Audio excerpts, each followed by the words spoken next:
Trump is having a tough time at the moment. His approval ratings are cratering, his MAGA base has been beset by infighting since the infamous interview between Nick Fuentes and Tucker Carlson a couple of weeks ago, and the Republicans got hammered at the off-year elections earlier this month.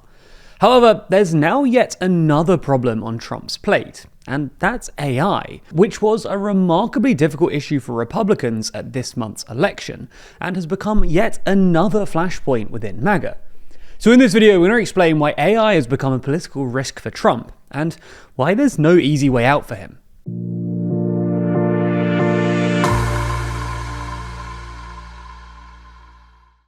The TLDR Black Friday sale is now on. That includes our biggest ever discounts on all products, including our coffee table book, our 2025 calendars, our colouring book, posters starting at $17.99, and much more. Find the full collection at toolong.news or by clicking the link in the description. Offer ends December 3rd. So, let's get into it. The main thing to understand is that Americans don't like AI at the moment. According to a Pew Research poll conducted a couple of months ago, 50% of Americans say they are more concerned than excited about AI, with only 10% saying the reverse. Similarly, a 61% majority of Americans also say that they'd like more control over how AI is used in their lives, while only 17% say that they're comfortable with the way AI is currently used. A similar fraction of Americans say that AI poses, quote, high or very high risks to society, far more than the 25% who say that AI presents equivalent benefits. A more recent poll by Altman conducted in early November found that 49% of Americans say they'd, quote, reject AI, while only 17% said that they'd, quote, embrace it. That same poll found that only a third of Americans said they trusted AI, or that it would lift people out of poverty or reduce polarization. Interestingly, the US is far more AI skeptic than other countries. Respondents in China and Brazil were generally pretty optimistic about AI, and while Brits and Germans weren't totally convinced, they were still less AI skeptic than Americans on most measures. Nor does a sudden change of heart seem likely at the moment. To many Americans, AI has gone from a technology that was supposed to cure cancer and make us all rich, to a technology that's going to take your job and mainly be used for disinformation and, well, porn. Furthermore, AI is being swept up in a wider revolt against social media and the excesses of the internet more generally, as evidenced by the global decline in social media usage. You get the idea. Americans don't like AI. Now, this wouldn't necessarily present a problem to Trump. After all, Americans don't like cricket, but it's not a politically salient issue. Unfortunately for Trump, in recent months, AI has suddenly become a political risk for him, for at least two reasons. First, it's become yet another divide within MAGA. The tech bros and China hawks are obviously very pro-AI, but the more traditionally minded elements of MAGA are very, very anti-AI. They see it as unnatural or even immoral, and suspect that it will displace even more jobs. Other Republican politicians have already started positioning themselves as anti-AI poles within MAGA.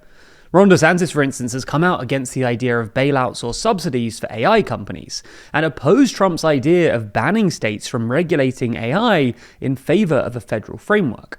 It's not just that, though. AI has also become a salient issue for voters across the board, and even outside of MAGA. This is in part because there's a widespread sense that AI is already displacing workers, as evidenced by the rising unemployment rate and the especially steep increase in unemployment among new graduates, which is what you'd expect if AI was replacing entry-level jobs in knowledge industries. For context, the unemployment rate for graduates aged 20 to 24 is currently 9.5%, the highest in a decade if you exclude the pandemic. According to data provided by the New York Fed, this means that for essentially the first time in history, young grads are now less likely than your average worker to find employment. But it's also because the data centers required for AI have become big issues in subnational politics. While the actual relationship isn't straightforward, this analysis by The Economist, for instance, found little correlation between data center electricity consumption and rising consumer prices.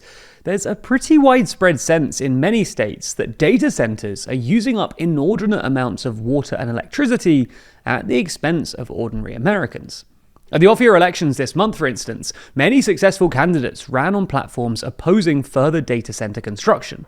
In Virginia, which has seen more data center construction than any other state, the Democratic gubernatorial candidates ran on a platform of promising to make data centers pay more for their electricity. And in Georgia, 2 Democrats won seats on the Public Service Commission thanks to campaigns that focused heavily on data centers and rising energy bills. Interestingly, polling has found that data centers are especially unpopular with young people, with about half of under 50s saying that they'd oppose the construction of a data center near them. And this is only expected to become a bigger issue over time. In the US, data center construction is expected to dramatically outrun electricity supply in the coming years, accounting for something like 10% of total consumption by 2030, roughly 5 times that of other regions and double what it is today. This is as much a consequence of the fact that the US is building lots of data centers as it is that the US isn't very good at adding capacity to its electricity grid. China, for instance, is expected to build a similar number of data centers in the coming years, but because China's total electricity generation and grid capacity is expected to grow rapidly, data centers aren't expected to account for more than 2% of all electricity consumption, and therefore won't have much impact on prices. So the point is that people don't like AI or data centers, and things don't look likely to change in the coming years. But what makes this particularly difficult for Trump is that, well, he's all in on AI, and he can't really back out. Not only has the Trump administration already announced billions of dollars in AI subsidies and exempted the industry from tariffs, the entire American economy is now precariously reliant on the industry. AI-related investment in data centers alone now accounts for something like 40% of all GDP growth, and AI-related stock gains are propping up consumption by making rich Americans, who are more likely to own stocks, feel richer and therefore spend more money. The US economy is now more reliant than ever on rich consumers, and the top 10% of earners now account for an unprecedented 50% of all spending. This also explains why consumer confidence is down to 2008 levels, but consumption keeps coming in above expectations. The average American is paring back their spending, but rich Americans are splurging. This is why, despite the obvious political risks, Trump can't ditch AI. Any slowdown in the sector would risk pushing the entire American economy into a full-on recession. If you're interested in major news events like this, you'll have certainly been paying attention to what's been happening in the Middle East recently, with the whole region seemingly in a state of flux. That's why the next issue of our magazine, Too Long, is all about that issue, with our headline section titled The New Middle East. Plus, this Black Friday, we're running our cheapest price ever, with new subscribers getting their first copy as cheap as $2.99. As I said, this next issue is all about the Middle East, running through each country in the region and discuss their future, before reflecting on how recent events have reshaped the Middle East forever. We obviously talk about the Middle East a lot in videos, but this is our most zoomed out, detailed and thought through coverage yet, truly outlining how we see this region re-emerging.